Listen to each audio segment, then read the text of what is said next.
Welcome to my fantasy world at samahan niyo ako sa aking doll collection journey. And today, we will unbox another bundle or set of dolls. Nakapack po siya ng pink and that's my name. At yung mga dolls na i-share ko sa inyo ay yung mga pang collectibles na pwedeng ma-display. And these are quality dolls dahil galing sila sa Mattel. Ako talaga mga B, mahilig ako sa mga vintage dolls kasi ito ng mga vintage ay gawa pa sila nung una. And as time goes by, nabibenta nyo siya ng mahal. And maybe you'll think that I am wasting my money. No. For me, these are all worth it and I don't want to live with full of regrets. I'll also keep these dolls as my collections and of course, gamit ko rin po sila para mag-model sa mga tahi ni mother. Kaya isa rin po yan sa mga main reasons bakit ako nagko-collect ng mga dolls bukod sa fashion at sa aking stress reliever. At ang una kong bubuksan ay itong Ken doll. Itong Ken doll ay isa siyang prince or king kasi gusto ko talaga na yung mga collection ko meron akong mga pang fantasy na mga prince or mga king tapos magaganda yung mga mukha na mga dolls. Eto na mga B, bubuksan ko na siya at nung una ko talaga siyang makita is nagustuhan ko talaga siya dahil napakaganda ng kanyang mukha. Tapos yung figure ng kanyang katawan, syempre yung kanyang outfit na pang royalty. Ito nga pala si King Dominic. At eto na siya mga B, napakagwapo po nito sa personal at maganda po yung kanyang body.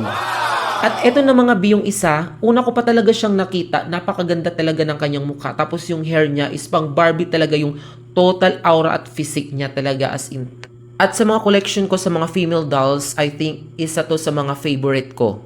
At eto na nga mga B, tinanggal ko na siya sa plastic at meron siyang free shoes. Pagkatapos nito ay papagawan ko siya ng outfit kay Mudra Kels na babagay sa kanya bago ko siya i-display. At eto na siya mga B, napaka-pretty niya and syempre I am so happy dahil may ilalagay ko na siya sa aking collection.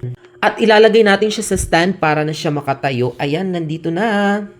Alam ko makaka-relate dito yung mga doll lovers at mga doll enthusiasts dahil kung mahilig ka sa Barbie, nako, ito talaga yung gagawin mo, yung mag-collect ka talaga ng maraming Barbie dolls. Coming up next are dalawang Barbies mula sa isang pack. Hindi ko lang talaga ma-imagine na nakikita ko lang sila sa isang seller tapos inantay ng ilang days tapos ngayon ay napasa kamay ko na. So kakaibang happiness or feelings yung nararamdaman mo, especially pag ikaw ay mahilig sa mga ganito. Nako, talaga mag-e-enjoy ka talaga. And if I'm going to describe the materials used, hindi lang siya basta plastic kasi sa bandang paa doon mula sa kanyang legs, para siyang flexible na parang gawa sa goma na may pagka-silicone. Parang ganun mga B. Flexible siya. Hindi lang siya basta hard plastic. Ayan na mga B, meron pa tayong isang item na i-share sa inyo. Eto na siya, tatanggalin na natin siya sa kanyang plastic tapos ilalagay sa kanyang stand para makita nyo na sila ng buo. Ayan guys, so tingnan ninyo, ang ganda ng kanyang mata at tatanggalin na natin gamit itong scissors. And there you have it mga B. 1, 2, 3, and 4. 3 Barbies and 1 Ken. At ito na nga po pala sila lahat mga B. Iko-close up natin para makita ninyo yung kanilang ganda. Ayan, nagagandahan at isang gwapo na king. Ayan. Childhood dream talaga, fulfillment talaga to mga B. So thank you guys for watching my vlog. See you on my next video. Bye!